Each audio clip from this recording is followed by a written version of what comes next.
Gravir l'Everest est déjà un test d'endurance humaine qui tue des dizaines de personnes chaque année, mais certains grimpeurs le rendent encore plus corrompu en achetant leur chemin au-delà de la souffrance qui définit la montagne. Imaginez des touristes fortunés héliportés au-delà de la cascade de glace du Khumbu, des entreprises grimpant le Lhotse avec des permis frauduleux pour l'Everest afin d'économiser 20 000 $ et des alpinistes retouchant leurs photos de sommet qu'ils n'ont jamais atteints tout en collectant des parrainages et des récompenses. Ce ne sont pas simplement des ascensions, ce sont des braquages, des stratagèmes élaborés pour voler la légitimité de l'une des réalisations les plus sacrées de l'exploration humaine. Et l'Everest, cette montagne déesse sauvage qui a coûté la vie à plus de 300 personnes, elle observe, parce que ce qui monte sur un mensonge finit toujours par redescendre dans un sac mortuaire. La communauté Sherpa appelle l'Everest Chomolungma, la déesse mère du monde. Mais la mère est manquée de respect par ses enfants les plus riches et les plus privilégiés. Et rien qu'en 2023, ces raccourcis et fraudes ont contribué à la saison d'escalade la plus meurtrière d'une décennie. La montagne encaisse toujours sa dette. En avril 2019, Ravindra Kumar a atteint le Camp 2 sur la voie du col sud de l'Everest, perché à 6400 mètres dans le Western Kwem. La plupart des gens là-bas récupéraient de la montée brutale à travers la cascade de glace du Khumbu, un labyrinthe mouvant de sérax qui tue des grimpeurs chaque saison. Kumar, lui, montait dans un hélicoptère. En 15 minutes, il était au Camp 2, contournant complètement la section la plus dangereuse de l'itinéraire. Les témoins étaient stupéfaits. Personne n'avait vu un raccourci aussi flagrant annoncé si ouvertement. Et c'était là le problème. Les vols d'hélicoptères au-dessus du camp de base sont limités aux évacuations d'urgence selon les réglementations de l'autorité de l'aviation civile népalaise.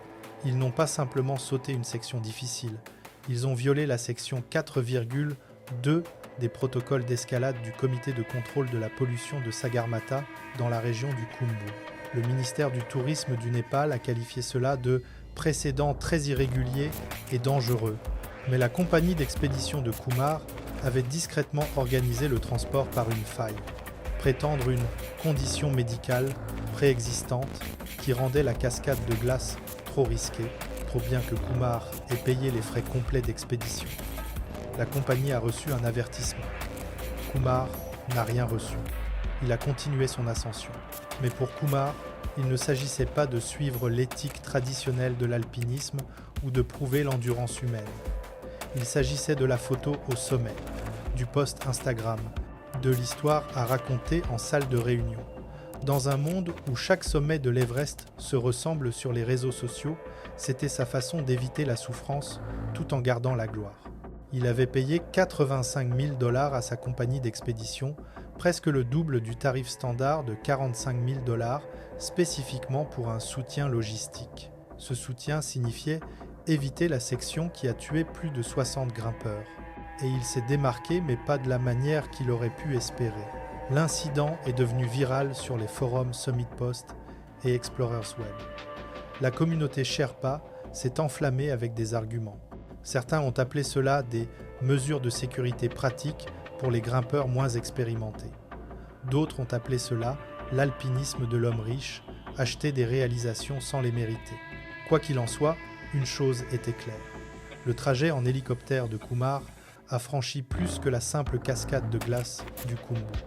Il a franchi une ligne. Un guide Sherpa a posté « Ce qui était autrefois un chemin sacré de souffrance et de persévérance est maintenant offert à quiconque peut payer un supplément. » Mais Kumar n'était pas le seul. Et les raccourcis par hélicoptère n'étaient pas des incidents isolés. Ils devenaient une pratique standard pour une classe spécifique de grimpeurs. Ce qui avait commencé comme des évacuations d'urgence se transformait discrètement en service express premium. Et les organismes de réglementation, ils regardaient ailleurs, un client fortuné à la fois.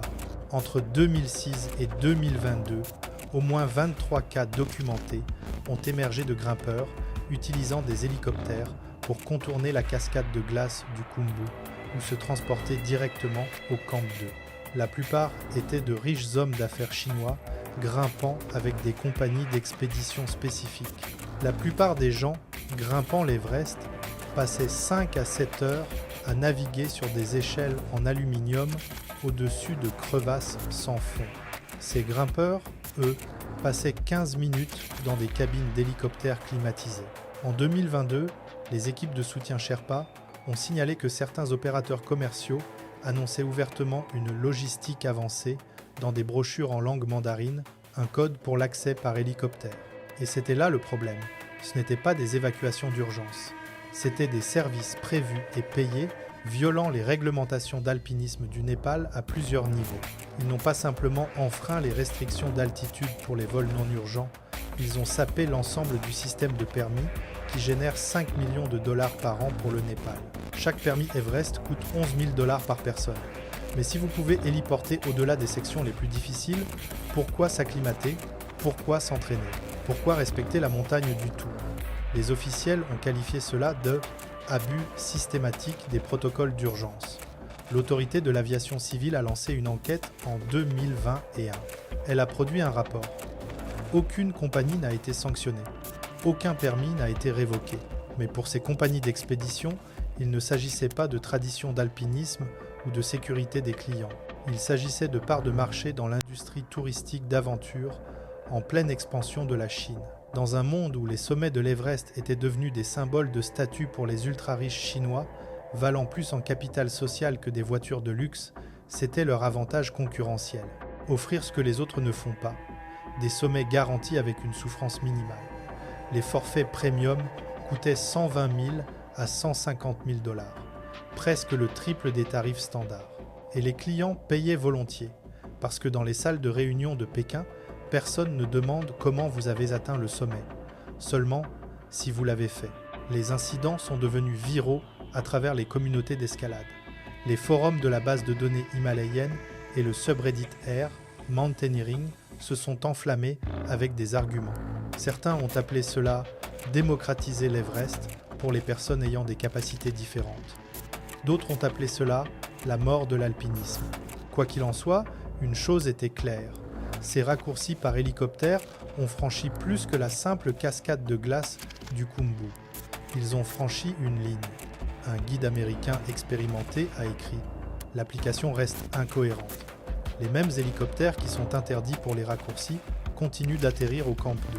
L'argent parle plus fort que les réglementations à 6400 mètres. Les raccourcis par hélicoptère devenaient normalisés, discrètement organisés et rarement signalés. Et pour beaucoup dans la communauté d'escalade, c'était plus dangereux que n'importe quelle cascade de glace. Mais les grimpeurs ne sautaient pas simplement des étapes, ils sautaient des sommets entiers.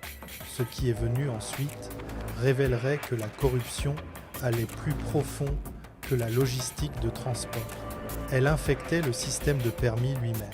En mai 2006, une équipe de 7 grimpeurs a soumis des photos de sommet de ce qu'ils prétendaient être le sommet sud de l'Everest à 8749 mètres. La plupart des équipes là-bas célébraient, après des semaines de rotation d'acclimatation et un permis Everest de 11 000 dollars par personne. Cette équipe, elle avait payé des permis Lhotse, le sommet adjacent qui ne coûte que 2500 dollars par personne et partage le même camp de base. Des grimpeurs suspicieux ont croisé les arrière-plans des photos avec les caractéristiques connues du sommet du Lhotse. Les sommets correspondaient parfaitement. Les témoins étaient stupéfaits. Personne n'avait documenté une fraude de permis aussi effrontée à cette échelle. Et c'était là le problème. La fraude de permis n'est pas seulement une question d'économiser de l'argent, c'est corrompre l'ensemble du cadre réglementaire qui régit l'alpinisme en haute altitude. Ils n'ont pas simplement grimpé la mauvaise montagne. Ils ont falsifié des certificats de sommet, soumis des rapports d'expédition frauduleux au département du tourisme du Népal et revendiqué des réalisations qu'ils n'avaient jamais accomplies, tout en économisant 59 500 dollars pour 7 grimpeurs. Les officiels ont qualifié cela de tromperie délibérée. Le ministère de la Culture, du Tourisme et de l'Aviation civile a lancé une enquête. Himalayan Guides Ltd a nié les accusations, prétendant une confusion d'angles de photos. L'enquête s'est conclue 14 mois plus tard avec des preuves insuffisantes. Les permis de la compagnie pour la saison suivante ont été approuvés sans restriction. Mais pour Himalayan Guides Ltd, il ne s'agissait pas d'éthique d'alpinisme ou de réalisation honnête. Il s'agissait de marges bénéficiaires dans l'industrie de l'escalade de 300 millions de dollars du Népal. Dans un monde où les compagnies d'expédition se font concurrence pour des clients fortunés qui veulent des certificats de sommet de l'Everest, pas de véritable sommet de l'Everest, c'était leur façon de maximiser les revenus, facturer aux clients 65 000 dollars pour une expédition Everest, acheter des permis LOTS à 2500 dollars, empocher la différence de 8500 dollars par personne et espérer que personne ne croise les photos. Pour 7 clients, cela représente près de 60 000 dollars de profit pur. Et il n'était pas seul dans ce calcul. L'incident est devenu viral sur Explorers Web et 8000ers.com. La communauté internationale d'escalade s'est enflammée avec des arguments. Certains ont appelé cela des allégations non prouvées de concurrents jaloux. D'autres ont appelé cela la pointe d'un iceberg de fraude systémique. Quoi qu'il en soit, une chose était claire. Le stratagème d'Himalayan Guides Ltd a franchi plus que de simples frontières administratives. Il a franchi une ligne. Des questions persistaient.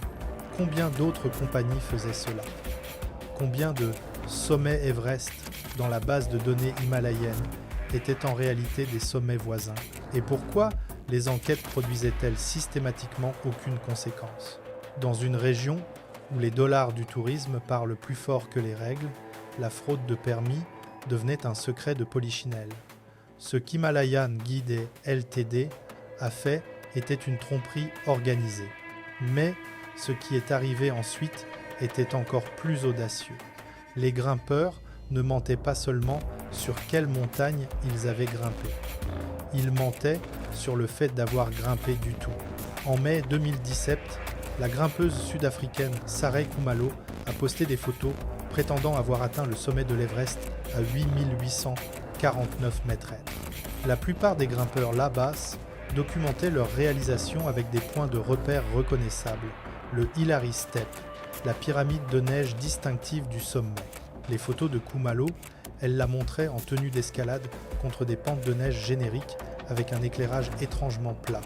En quelques jours, les forums d'escalade ont commencé une analyse médico-légale des images.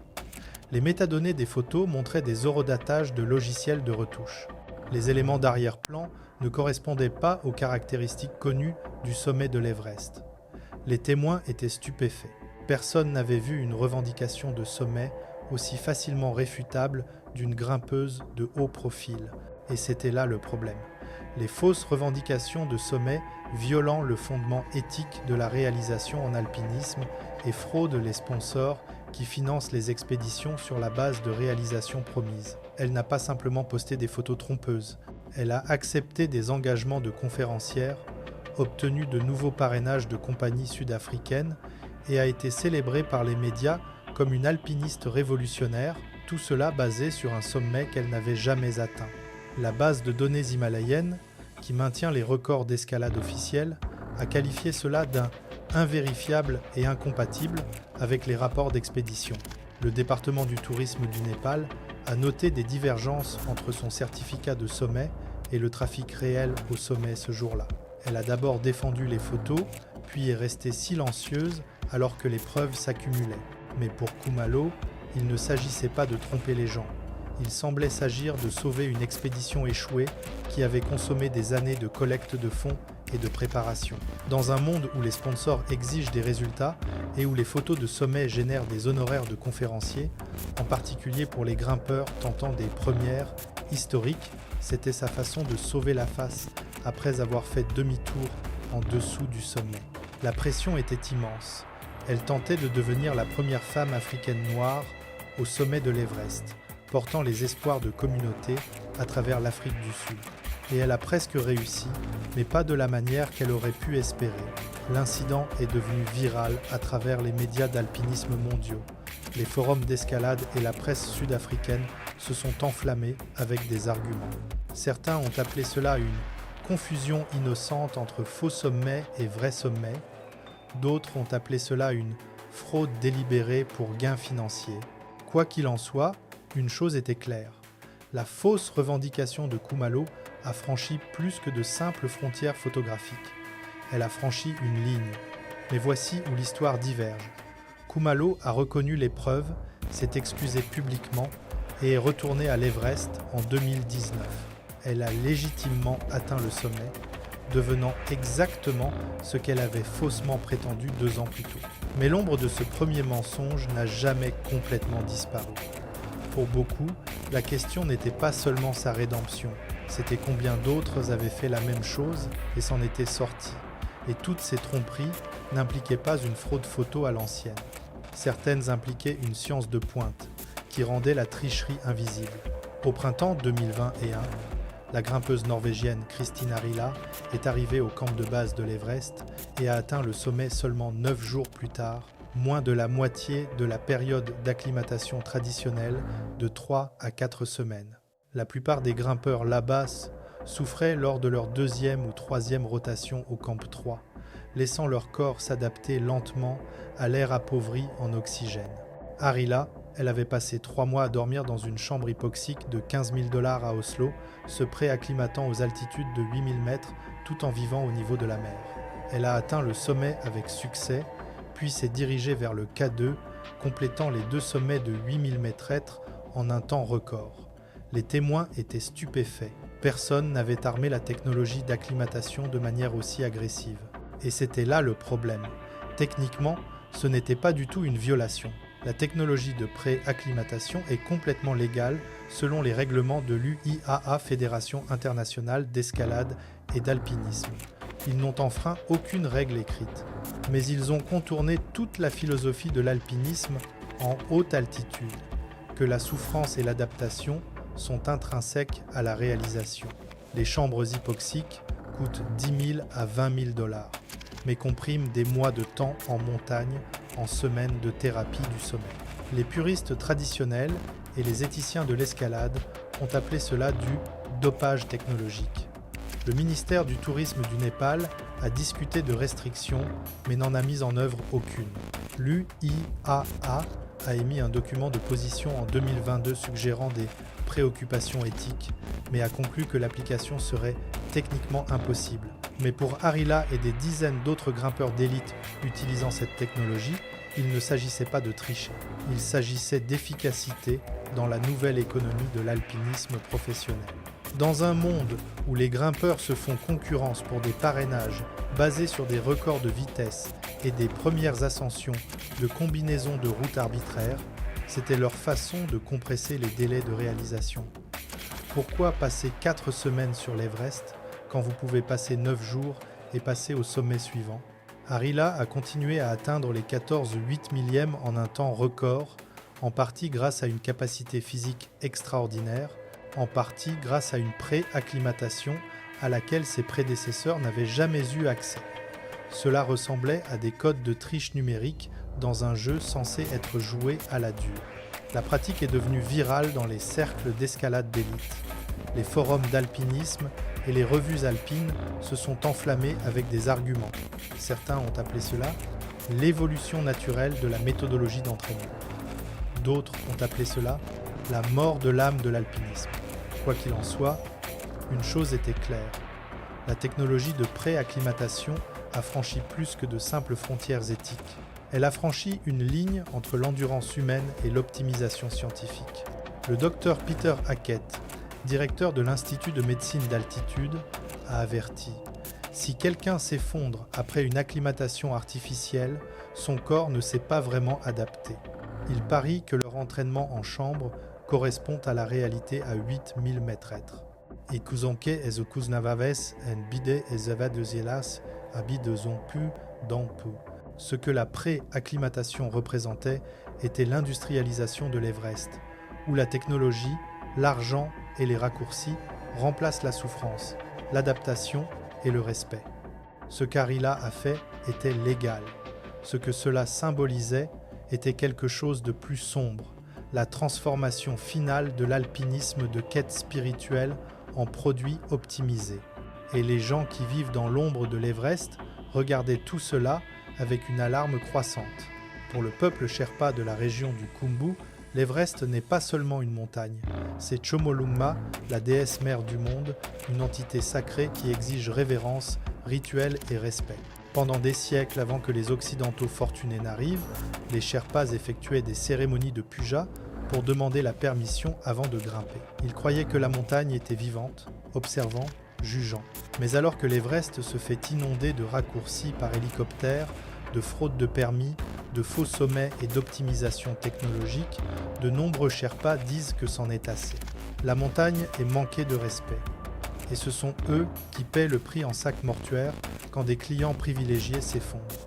En avril 2023, après une vague de décès impliquant des clients sous-préparés qui avaient utilisé des raccourcis et une acclimatation minimale, l'Association nationale des guides de montagne du Népal a publiquement riposté.